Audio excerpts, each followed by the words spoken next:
আমরা চেহারা চিনি না। এখানে দাঁড় করাই এখন বেনামাজি,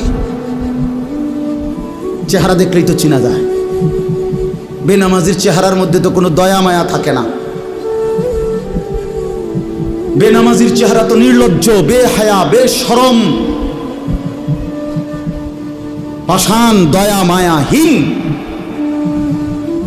এমন মনে হয়। এজন্য বন্ধু, নিজেকে আরেকবার ভেবে দেখো।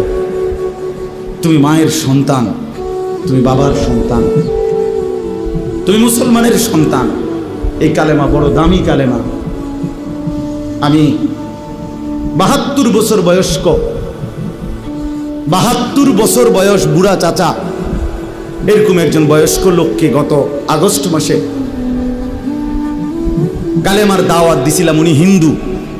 2.5 ঘন্টা ওনারে বুঝাইছিলাম, বলছিলাম, কিন্তু উনি এটা বলে যে ঈশ্বর অদ্বিতীয়, ঈশ্বরের কোনো অংশীদার নাই, আমি প্রতিমা পূজা করি না।